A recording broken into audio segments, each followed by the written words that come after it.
রাষ্ট্রবিজ্ঞান বিভাগে অধ্যয়নরত আছি। আমরা আমাদের আজকের দাবি, আজকের এই মানববন্ধন আপনারা সবাই এই বিষয়ে উদ্যুক্ত হয়ে যাবে। তো সুতরাং এই উদ্বোধনের পূর্ব মুহূর্তে যে বা যারা এই ধরনের ষড়যন্ত্র করছেন তাদেরকে আমরা হুঁশিয়ার করে দিতে চাই যে তারা যেন এ ধরনের কার্যক্রম থেকে বিরত থাকেন এবং যারা এ ধরনের দোষ করেছেন তাদেরকে শাস্তির আওতায় আনা হোক, সেটা আইনি প্রক্রিয়ায় হোক বা প্রশাসন কর্তৃক বা পারমাণবিক বিদ্যুৎ প্রকল্পের প্রশাসন কর্তৃক যেভাবেই হোক তারা যেন আইনের আওতায় আসে, এই বলে আমি আমার সংক্ষিপ্ত বক্তব্য শেষ করছি। ধন্যবাদ সবাইকে। আসসালামু আলাইকুম। সুপ্রিয় ঈশ্বরদীবাসী, আমরা দেখতে পাচ্ছি মহিলাদের একটি বড় মিছিলের মতো একটি বাজারের রক্ষাপুর গেট থেকে আমাদের সভা স্থলের দিকে আসছে। আমরা তাদেরকে ধন্যবাদ জানাচ্ছি। আমরা মোস্তফা নুরে আলম শ্যামল, সোহেল, রাফি সহ নেতৃবৃন্দ সকলকে আমাদের বটতলা এবং সভাস্থলে আসার জন্য অনুরোধ জানাচ্ছি। যারা বক্তব্য রাখবেন আমরা তাদের নাম ঘোষণা করছি এবং আরো এর সাথে আরো যুক্ত হবেন। আমরা দেখতে পাচ্ছি আনোয়ার হোসেন জানির নেতৃত্বে মহিলা সহ আমরা দেখতে পাচ্ছি একটি বিশাল মহিলা দিক থেকে সকল দিক থেকে শত শত মানুষ আমাদের সাথে এসে যুক্ত হচ্ছেন। আমরা সকলকে ধন্যবাদ জানাচ্ছি। আমরা এবারে বক্তব্য রাখার জন্য অনুরোধ জানাচ্ছি।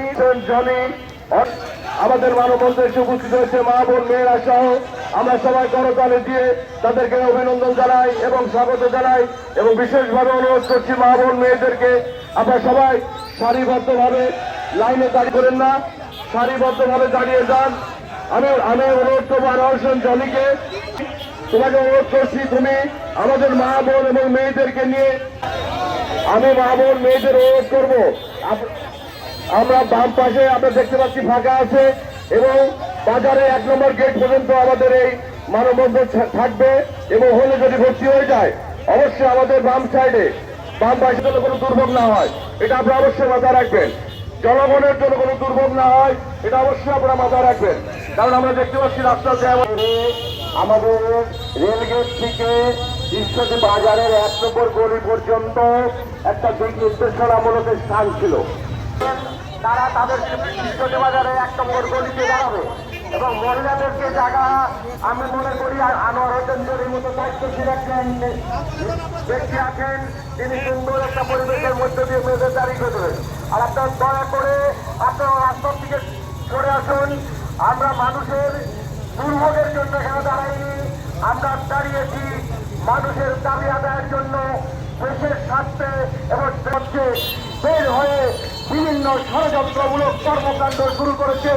বিশেষ করে আণবিক প্রকল্পের মতো একটা স্পষ্টতার জায়গায় তারা এ ধরনের দুর্ঘটনা ঘটানোর একটা কথা বলার মানবিক কারণে এসে পারে, কিন্তু সেই দাবি যদি আপনার নাটকতা হয়, সেই দাবি যদি আপনার দেশের ক্ষতি হয়, সেই দাবি যদি আপনার দেশের অমঙ্গল চান, এই তত্ত্বাবধায়ক সরকারের অমঙ্গল চান, এটা আমরা সচেতন নাগরিকরা মেনে নিতে পারি না। সংগ্রামী জাতি, আজকে যারা আসছেন আমি প্রশাসন বাজে অনুরোধ করবো আপনারা দয়া করে গাড়িগুলো একটু সুশৃঙ্খল ভাবে, আমি আমাদের মা বোনদের বলবো আপনারা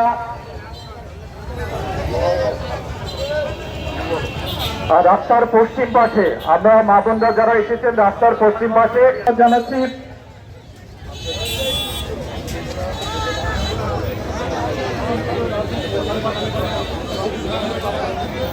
আমরা এখন বক্তব্যে চলে যাচ্ছি। আমরা মা বোন যারা এসেছেন আপনারা রাস্তার পশ্চিম পাশে পূর্ব দিকে মুখ করে আপনারা লম্বাভাবে দাঁড়িয়ে যান। আমরা বক্তব্য রাখার জন্য অনুরোধ জানাচ্ছি আমিনুল ইসলাম স্বপন এখন বক্তব্য রাখছেন। আর তার আগে রফিকুল ইসলাম রকি আমরা তাকে বক্তব্য রাখার জন্য মঞ্চে আহ্বান জানাচ্ছি। আজকে তিনি লিখিত বক্তব্য পাঠ করছেন।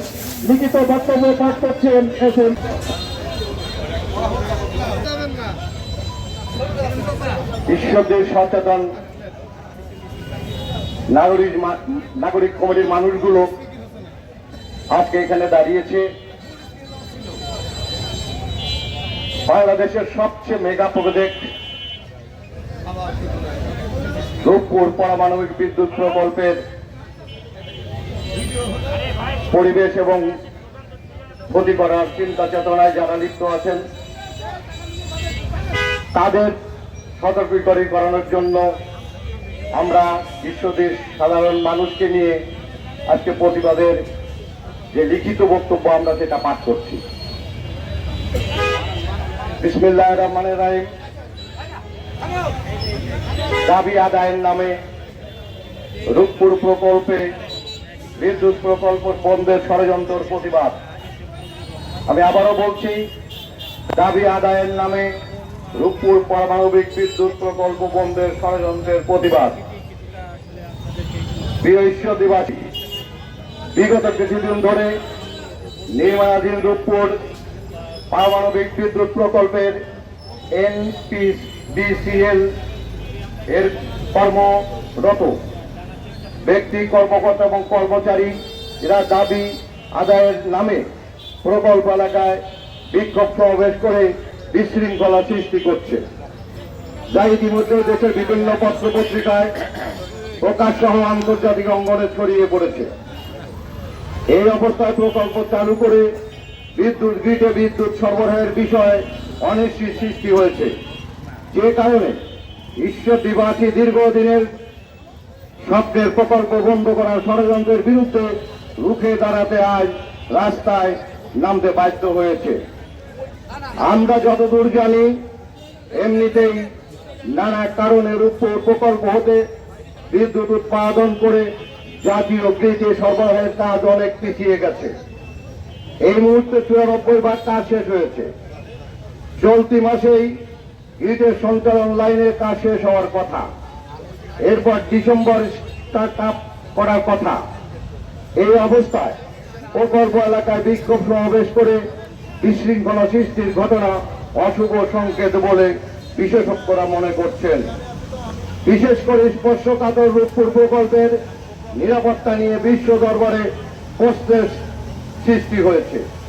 বিগত ফ্যাসিস্ট আওয়ামী লীগ সরকারের আমলে NPCL এর প্রায় 2000 কর্মকর্তা কর্মচারী নিয়োগ দেওয়া হয়েছে।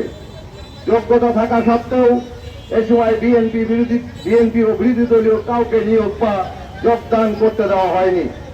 এই বিষয়টি সুস্থ তদন্ত করতে এবং ফ্যাসিস্টদের দোষর যারা রয়েছে তাদের চিহ্নিত করতে হবে।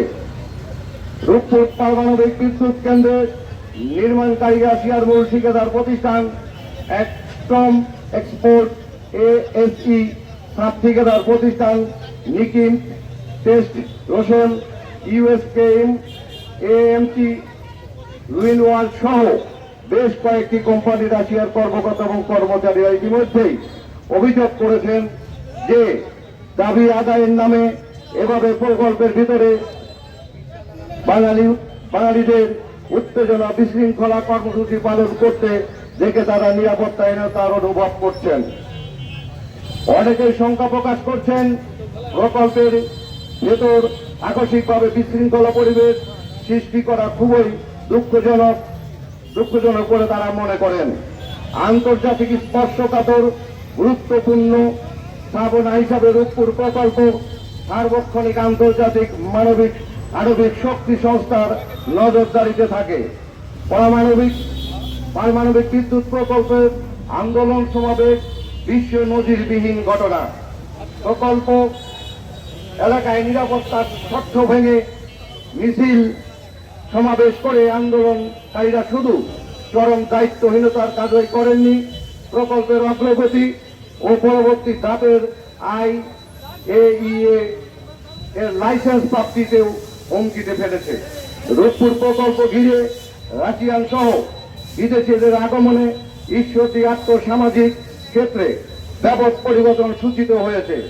স্থানীয়ভাবে ব্যবসা বাণিজ্য প্রসার এবং প্রকল্পের দেশীয় প্রায় শ্রমিক কাজ করে আর্থিকভাবে স্বাবলম্বী হয়েছে। রূপপুর প্রকল্প ঘিরে অন্তর্বর্তী সরকার ঈশ্বরদীতে বিমানবন্দর অবিলম্বে চালুর বিষয়ে পদক্ষেপ গ্রহণ করেছে। এই অবস্থায় প্রকল্প বন্ধ হলে ঈশ্বরদীর অর্থনীতি হুমকির মুখে পড়বে এবং বিমানবন্দরও চালু হবে না। আমরা মনে করি প্রকল্পের কর্মীদের চাকরি সংক্রান্ত দাবি দেওয়া থাকতেই পারে, কিন্তু আন্দোলনকারীরা হটকারী আচরণে মনে হয়েছে তারা পরিকল্পিতভাবে সরকারকে বেকায়দায় ফেলতে চায়। নিয়মতান্ত্রিক প্রক্রিয়ায় ঊর্ধ্বতন কর্তৃপক্ষের সাথে তাদের দাবি যৌক্তিকতা তুলে ধরার সুযোগ রয়েছে। দাবির বিষয়ে ব্যবস্থা গ্রহণের আশ্বাস দেওয়ার পরেও তারা আন্দোলনের নামে ন্যাক্কারজনক কাজ করে চলছে। আমরা যতদূর জানতে পেরেছি, NPCBA যোগদানকারী একজন গ্র্যাজুয়েট কর্মকর্তা দেশের সর্বোচ্চ প্রায় 1,20,000 টাকা বেতন পান। এরপরও দাবি আদায়ে আন্দোলনের নামে কতিপয় কর্মচারী বিশ্ব দরবারে বাংলাদেশের এবং এই প্রকল্পের অস্থিতিশীল পরিস্থিতির মুখে ঠেলে দিয়েছে। এই ঘটনার সুষ্ঠু তদন্ত করে রূপপুর প্রকল্পের নিরাপত্তা বিঘ্নকারী এবং বিশৃঙ্খলা সৃষ্টিকারীদের চিহ্নিত করে আইনের আওতা আনতে হবে। আমরা আরো বলতে চাই, স্বপ্নের রূপপুর প্রকল্প বন্ধে দেশীয় এবং আন্তর্জাতিক চক্রান্তের বিরুদ্ধে রুখে দাঁড়াও এবং ফ্যাসিস্টদের কালো থাবা গুড়িয়ে দাও। 2, আন্তর্জাতিক অঙ্গনে রূপপুর প্রকল্প নিয়ে সামাজিক যোগাযোগ মাধ্যম সহ সকল ক্ষেত্রে অপপ্রচার বন্ধ করতে হবে। রূপপুর পারমাণবিক প্রকল্প আমাদের ইষ্টদিবাসী তথা বাংলাদেশের গর্ব। এই প্রকল্প নিয়ে কোনো ষড়যন্ত্র বরদাস্ত করা হবে না। প্রকল্প এলাকায় অস্থিতিশীল করে দেশের ভাবমূর্তি নষ্টের ষড়যন্ত্রের রহস্য উন্মোচন করতে হবে। আন্তর্জাতিক নীতিমালা ও কোড অফ কন্ডাক্ট অনুযায়ী পরমাণু স্থাপনার নিরাপত্তা নিশ্চিত করতে হবে। রাষ্ট্রবিধি কাজে জড়িত চক্রে দৃষ্টান্তমূলক শাস্তি নিশ্চিত করতে হবে। অবিলম্বে রূপপুর প্রকল্প চালু করে জাতীয় গ্রিডে বিদ্যুৎ সরবরাহ করতে হবে। আয়োজনে সচেতন নাগরিক সমাজ ঈশ্বরদী। আমার এই লিখিত বক্তব্য আমরা প্রয়োজনে সকল সাংবাদিকদের কাছে পৌঁছে দেব। প্রিয় ঈশ্বরদীবাসী, এতক্ষণ আপনারা আমাদের দ্বারা নিয়োগপ্রাপ্ত হয়েছেন। আজ তারাই দেখছে ফ্যাসিস্ট হাসিনা 5ই আগস্ট পলায়নের পর আবার একটা নতুন ষড়যন্ত্র করে দেশের একটি মেগা প্রজেক্ট, সর্বোচ্চ ব্যয় যে প্রজেক্টটা হচ্ছে, এটাকে যদি ধ্বংস করে দেওয়া যায়, এ দেশের অর্থনৈতিকভাবে ধ্বংস হয়ে যাবে। এ ধরনের ষড়যন্ত্র লিপ্ত হয়েছে ফ্যাসিস্ট সরকারের মনোনীতির কাছ থেকে। আমরা জেনেছি যে 52 জন ব্যবসায়ীর কাছ থেকে আলু, পেঁয়াজ, বিভিন্ন জিনিস তারা সংগ্রহ করেছেন। গত 23 সালের পর থেকে তারা কোনো এই কমফোর্ট জোন, তারা 52 জন এই সরবরাহকারীর কাছ থেকে মালামাল সংগ্রহ করে তারা প্রতিবাদ জানাচ্ছে। আমরা প্রতিবাদ হিসাবে জানাতে চাই, আমরা দাবি জানাতে চাই। করুন, আমরা ইতিমধ্যে জানিয়েছি যে আজকের এই সমাবেশে বক্তব্য রাখবেন।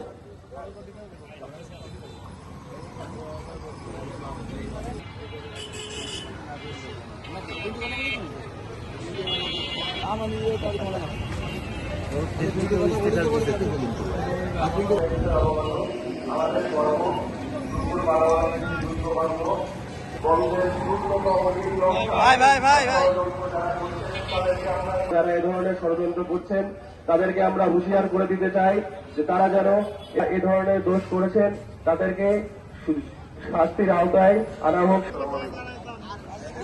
সুপ্রিয় ঈশ্বরদীবাসী, আমরা দেখতে পাচ্ছি মহিলাদের একটি বড় মিছিলের মধ্যে একটি বাজারের রেখাপুর দেশ থেকে আমাদের সভা ভালো দিকে আসছে। আমরা তাদেরকে ধন্যবাদ জানাচ্ছি।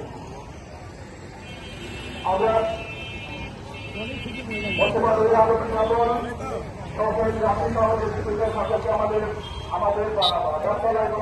আমরা দেখতে পাচ্ছি একটি বিশাল মহিলা পুরুষ সহ একটি বিশাল মিছিল আমাদের এই সভার স্থলে দিকে আসছেন।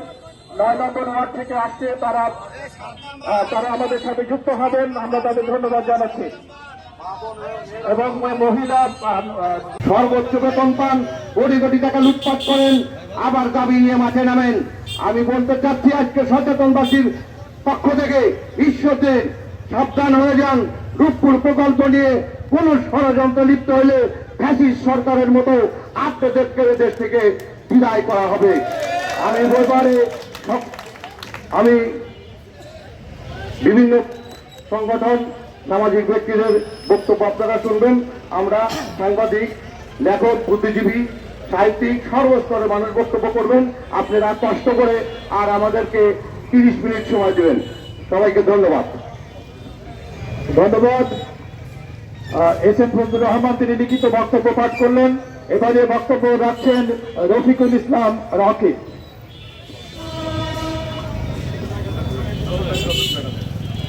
বিসমিল্লাহির রহমানির রহিম। প্রিয় ঈশ্বরদীবাসী, রূপপুর পারমাণবিক বিদ্যুৎ প্রকল্প বন্ধের ষড়যন্ত্রের প্রতিবাদে আজকের এই মানববন্ধন অনুষ্ঠানে উপস্থিত আছেন ঈশ্বরদীর সুধীজন, সাধারণ খেটে খাওয়া মানুষ তথা সর্বস্তরের জনগণ। প্রিয় ঈশ্বরদীবাসী, আপনারা জানেন পারমাণবিক প্রকল্প থেকে শত শত কোটি টাকা লুটপাট করে নিয়েছে। আপনারা জানেন সেই সময়ের ফ্যাসিস্ট সরকার শেখ হাসিনার পরিবার কয়েক হাজার কোটি টাকা এখান থেকে লুটপাট করেছে। আজকে এত জ্বালা কেন? আমি এখানে যারা চাকরি করে, যারা চাকরি ছাঁটাইয়ের প্রতিবাদে এখানে যারা বিশৃঙ্খলা সৃষ্টি করতে চায়, তাদের উদ্দেশ্যে বলবো, যেহেতু প্রকল্পের কাজ এখন শেষের দিকে, কিছু শ্রমিক কর্মচারী একটু কাজের সংখ্যা কমে যাবে। এই কারণে আপনাদের কিছু দাবি দাওয়া থাকলে আপনারা সমন্বয়ের মধ্য দিয়ে আপনাদের দাবি দাওয়া পূরণ করবেন। এমন কিছু করবেন না যাতে এই প্রকল্পের কাজ শেষের দিকে আর কিছুদিন পরেই এই প্রকল্পে বিশেষ একটি বিদ্যুৎ যাতে গ্রেডে যুক্ত হবে। এই জন্য তাদেরকে আমি দাবি করব আপনাদের শুভ বুদ্ধি। ঈশ্বরদী রূপপুর আণবিক প্রকল্প বন্ধের দাবিতে সহ ঈশ্বরদী বাজারের সকল শ্রেণী পেশার ব্যবসায়ী ভাইয়েরা, আমার মা বোনেরা যারা এখানে একত্রিত হয়েছেন, আজকের এই মানববন্ধন থেকে আমাদের জিজ্ঞাসা, সাথী বন্ধুরা, একটি জায়গায় কাজ করতে গেলে কিছু সমস্যা তৈরি হতে পারে। সেই সমস্যা সমাধানের জন্য যে যৌক্তিক পদক্ষেপগুলি থাকার কথা, সেই নীতিমালা অনুযায়ী যৌক্তিক পদক্ষেপগুলো আপনারা গ্রহণ করবেন। কিন্তু আমরা দেখতে পাচ্ছি একটি চক্রান্তকারী মহল সেই নীতিগত বিষয়গুলোকে বিবর্জিত করে তারা দাবি আদায়ের জন্য রাস্তায় নেমে এসেছে। আমরা মনে করি এটি একটি চক্রান্তের ফসল। ঈশ্বরদীর সমগ্র মানুষ, ঈশ্বরদীবাসী, সারা দেশবাসী চায় এই রূপপুর পারমাণবিক প্রকল্প যথা টাইমে নির্দিষ্ট সময় সম্পূর্ণ হোক। কিন্তু আমরা দেখতে পাচ্ছি আজকে নানামুখী ষড়যন্ত্র তৈরি হয়েছে। আমরা ঈশ্বরদীর মানুষ এই পারমাণবিক প্রকল্প যেন সুষ্ঠুভাবে সুন্দরভাবে পরিচালিত হয়, সে সমস্ত বিপদগামী বন্ধুদের দাবি আদায়ের জন্য আপনারা রাস্তায় নেমেছেন। আমরা ঈশ্বরদীর মানুষ মনে করি এখনো সময় আছে, আপনারা নির্দিষ্ট গণ্ডির মধ্যে এসে আপনাদের সমস্যা সমাধান করেন। রাস্তায় নামবেন না। রাস্তায় নামলে ঈশ্বরদীর মানুষ একত্রিত হয়ে আপনাদেরকে সমুচিত সচেতন নাগরিক সমাজের ব্যানারে ঈশ্বরদীর সর্বস্তরের মানুষ, সামাজিক সাংস্কৃতিক সংগঠনের মানুষ সব একত্রিত হয়ে রাস্তায় নেমে এসেছে। ঈশ্বরদীর এই পারমাণবিক বিদ্যুৎ প্রকল্পে শুধু ঈশ্বরদীর মানুষই কাজ করে না, সারা দেশের 20,000 মানুষ কর্মরত রয়েছে।